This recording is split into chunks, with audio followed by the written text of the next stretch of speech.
Hi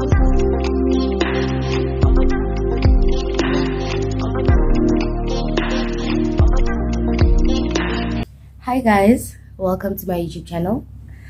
My name is Ntie, and yeah, this is Lays with me. This is a very, I'm just gonna get right into it.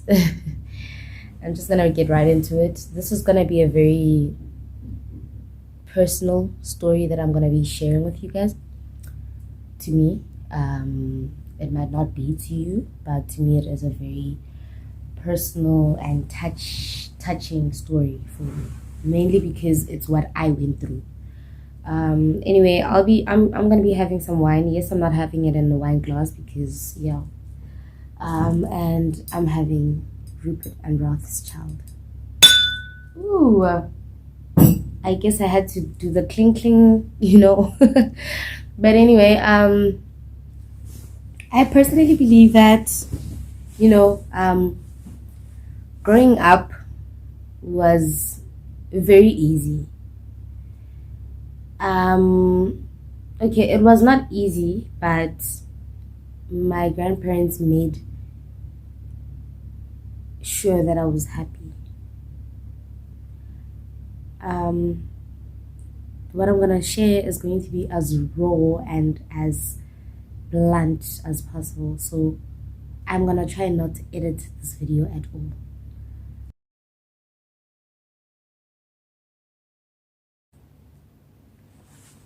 I got distracted there for a second. Hey guys, I'm back. I'm back. I think now it's better. It's well positioned.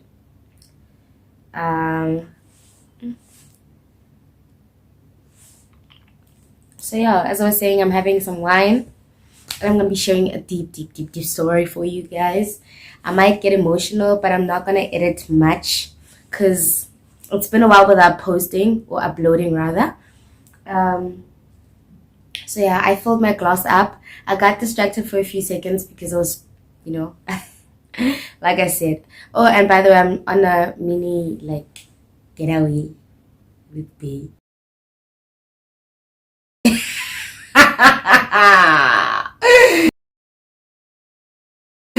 No, wait. Well,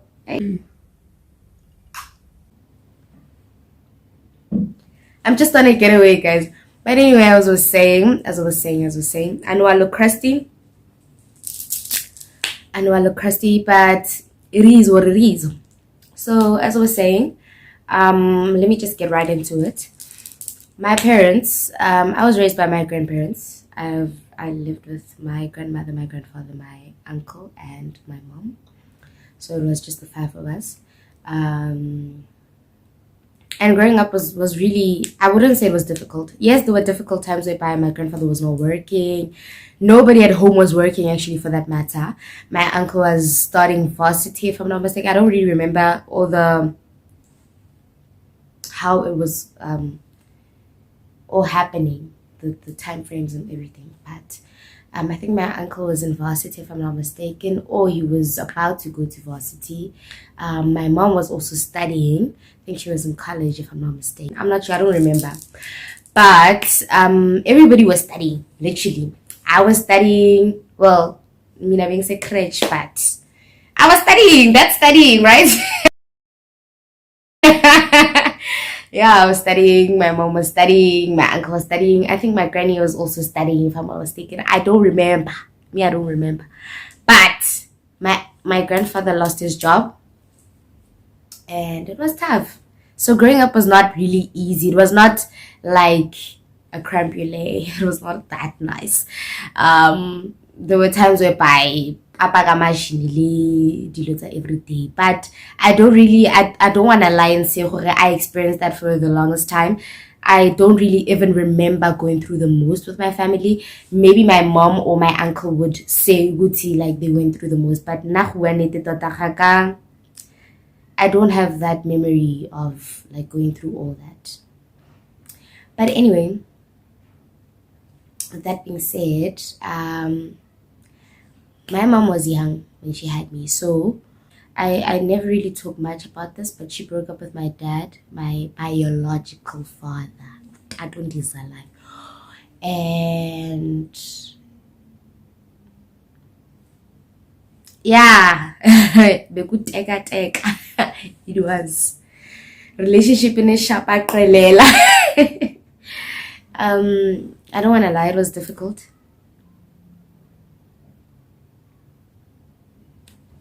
It was difficult. Growing up without a father is not easy, physically and but besides that, here I am today. I still stand. I'm a grown ass woman. I can do a lot for myself.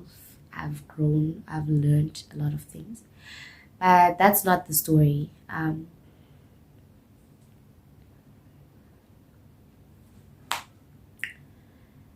Okay, so when I was 6 years old, okay, we moved to Carltonville in I think 2001 or 2000.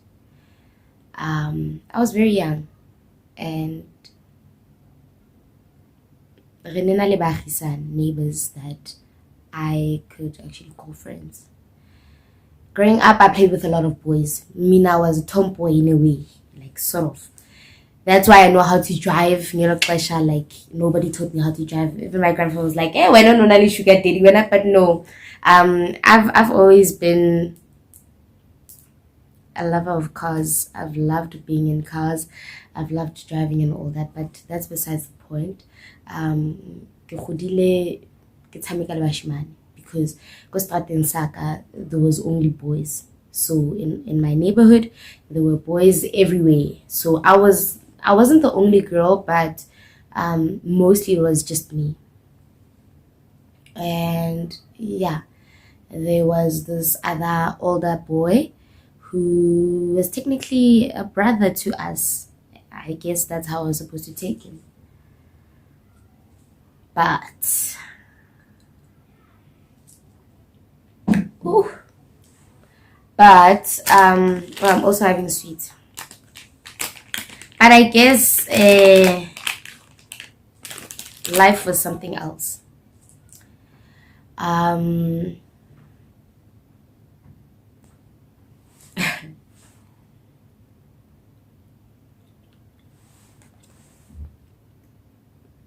So what happened is that I grew up in a neighborhood whereby there was a lot of boys and I played with boys. I had a bicycle. I played with my bicycle, would race and all that.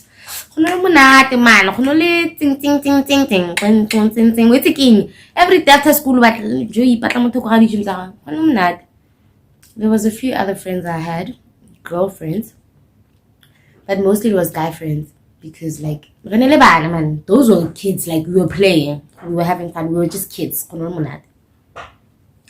So this one time, I think we broke something or we did something. The older brother, I'm gonna, for the sake of this video and to protect his low image, I'm gonna call him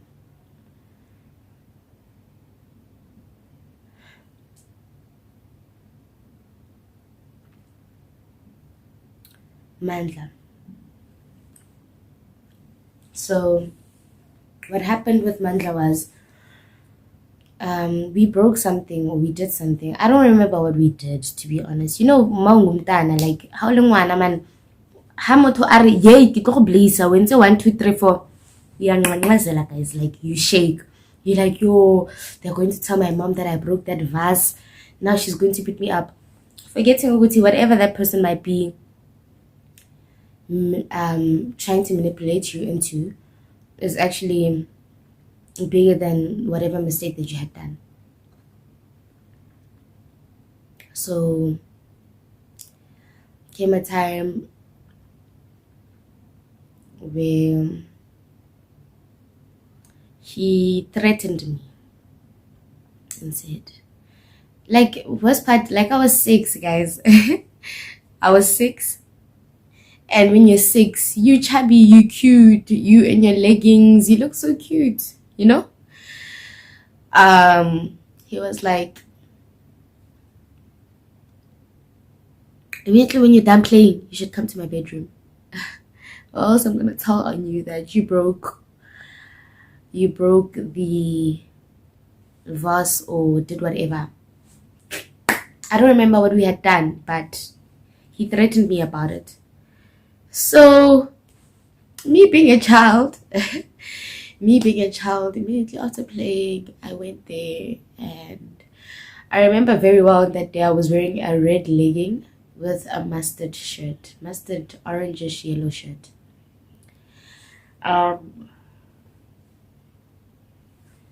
He addressed me and he raped me. He raped me and cleaned me up and dressed me up.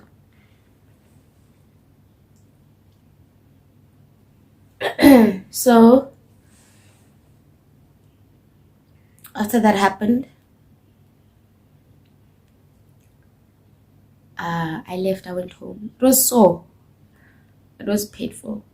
It was very, very painful. I remember till this day that it was so, so painful because, yeah, bekubuhlungu.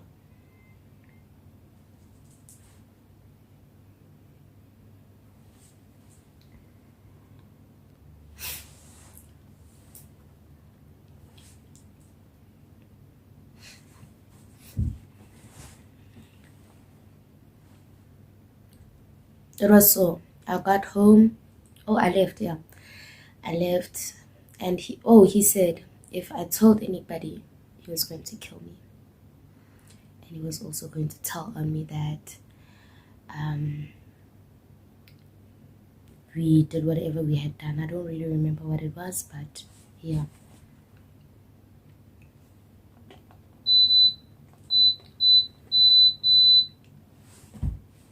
So I went home.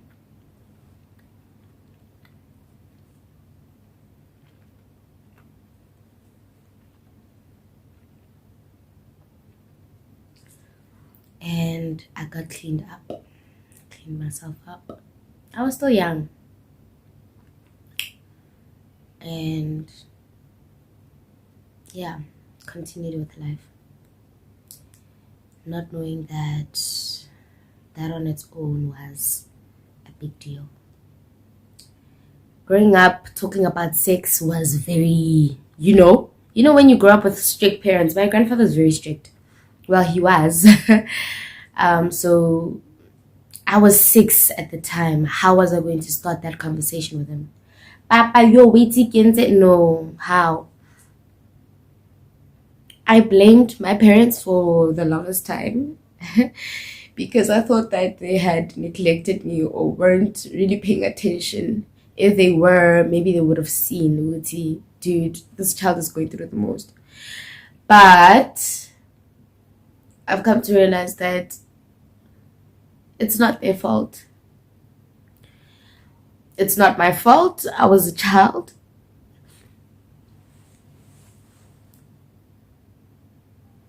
And it happened. And another thing that I keep on reminding myself is that if not me, then who?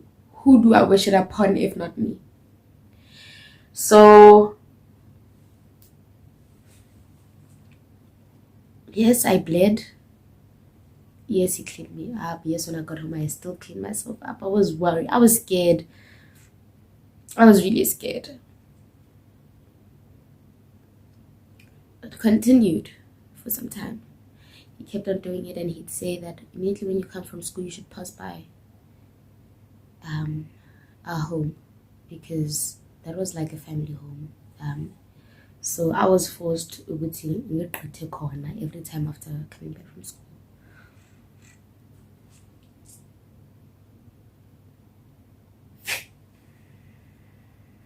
And he'd rape me.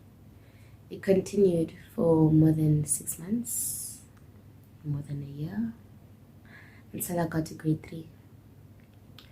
Now, before it stopped, here's what happened. I told a friend, a very close friend of mine, and when I told Sandy, I was like, Sandy, this is what's happening. You know, being a kid, I'm telling my friend, and I'm like, this is what's happening. I kept on asking myself, Uguti, if this is not something that is wrong, why can't I talk about it with my friends and my family? I did not understand that I was being raped and the child in me was being taken away from me without my consent. Although I could not even give him consent because I was a child. I was a child. There was no way I could give him consent. I was under 12. I give it after 12 it's lunch. I was under 12. I was under 16. I was under 18. I was under 21. But the guy that I was supposed to call Malome or Abuti chose to take my innocence away and make me hate men to an extent that it broke me so much. Yes, the first person to break my heart was my father. But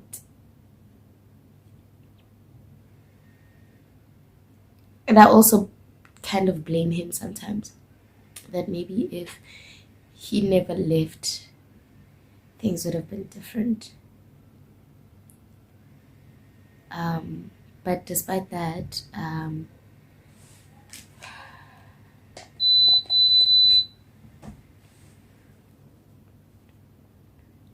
he took my innocence. Mandla took my innocence. Mandla took the purity that was running within my blood. Mandla took my virginity without asking me. What if I wanted to save myself in marriage?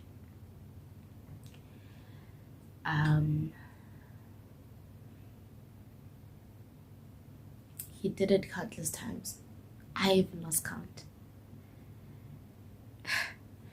I even lost count.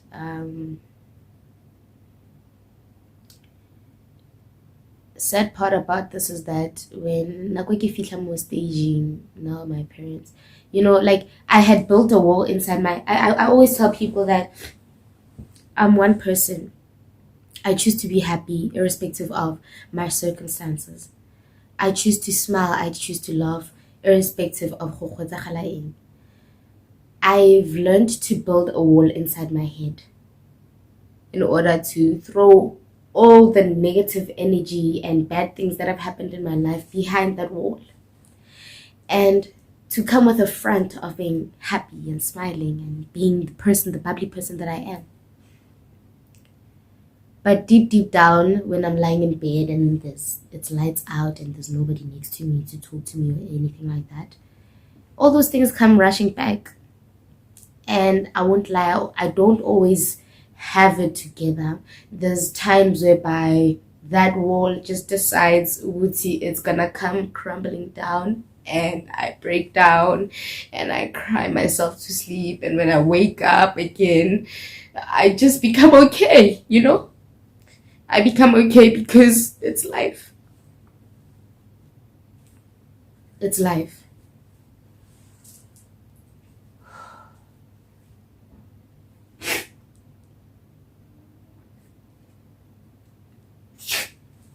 It's life. So I'm a very humble person. I love being happy. I love seeing people happy. I don't like it when I see people sad. I don't like fighting with people. Although there was this rebellious spirit within me that started growing.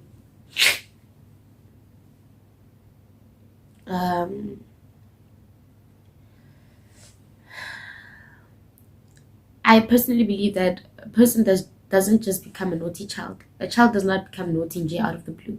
There's a reason behind that. I started not caring.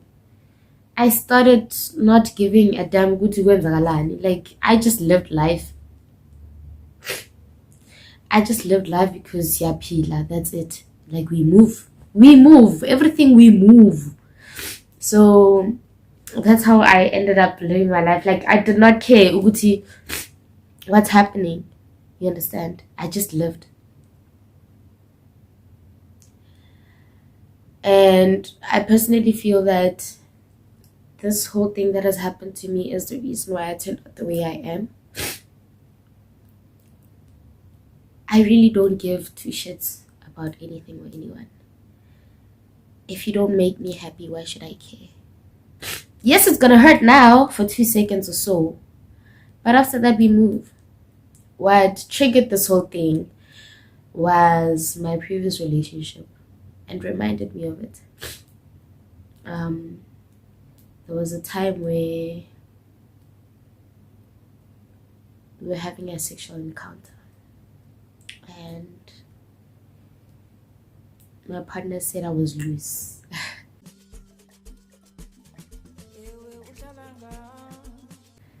That time I was only sleeping with him, hey? And he slept with me like he was raping me. He was so rough to an extent that I cried during the whole thing.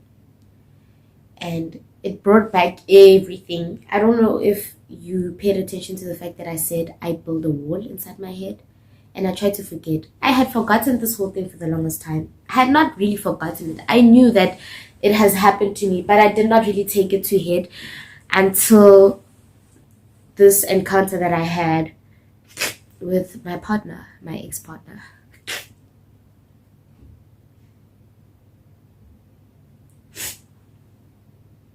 So he slept with me like he was raping me. I cried during the encounter, and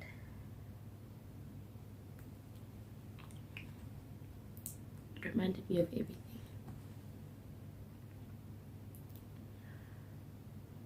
It's not too late to speak out. When I told my parents, they wanted to open a case and do all these things, but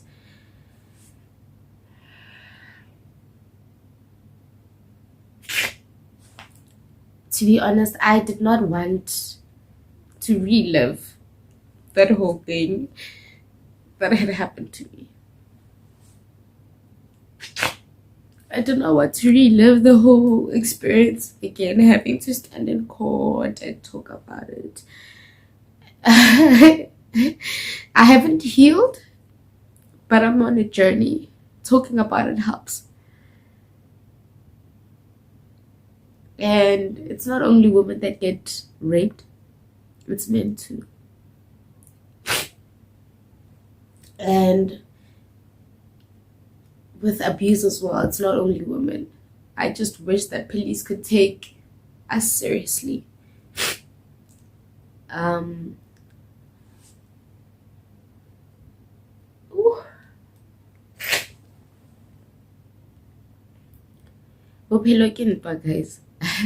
I was mad at God for the longest time.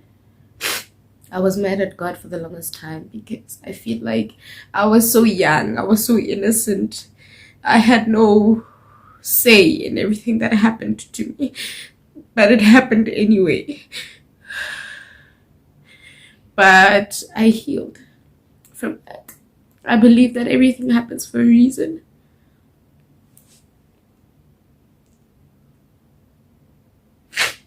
Everything happens for a reason, and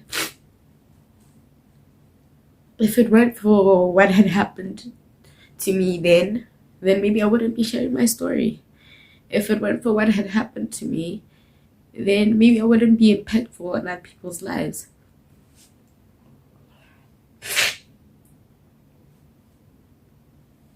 There's probably somebody out there somewhere that wants to hear this and wants somebody to say, yo girl, you can do this. Yo dude, you can do this.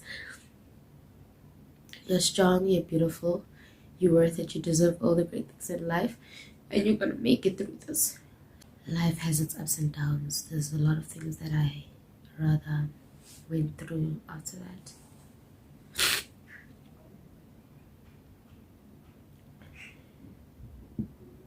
My parents did everything in their power to protect me and make sure that none of that could ever happen to me.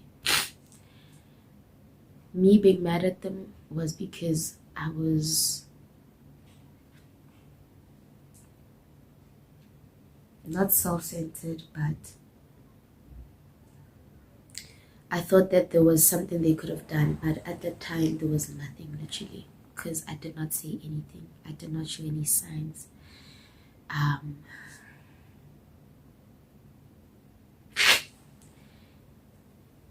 Sex is something that we never talked about, and I was afraid to voice it out. Yes, my rapist is still out there, and I'm hoping that he doesn't do it to somebody else. I do not wish anything beautiful with roses and all and sunshine and the rainbow upon his life. I wish the worst. Although they say it's important to forgive, but I haven't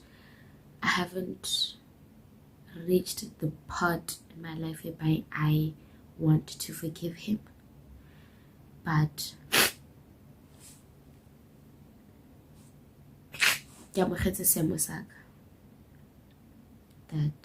that's what I had to go through to be who I am today. Because if it weren't for that, I don't think I would be the person that I am today.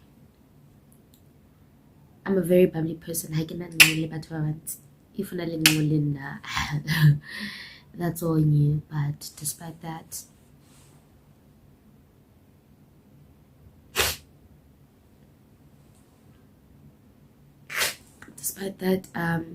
here I am. I still stand, and I'm very strong. I'm very strong. I'm beautiful.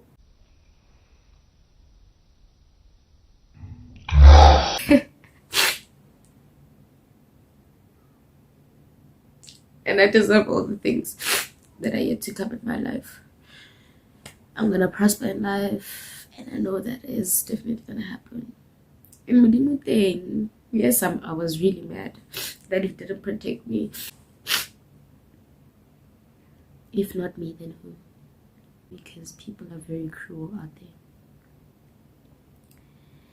But otherwise, I love you guys so much. Thank you for tuning in. Thank you for watching this video. I hope this is as it should be, raw as possible, as I promised. Take care of yourselves. It's never too late to speak out. And if you guys ever need to talk, go on my DMs, go on my Instagram, Facebook, whatever. There's also helplines and all that for these type of things that happen. And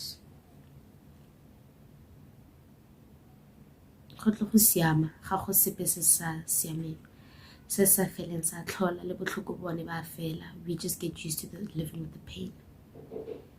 So thank you guys for tuning in. Please don't forget to like, subscribe, comment on the comment section, and also share this video with people that you think might want to see it.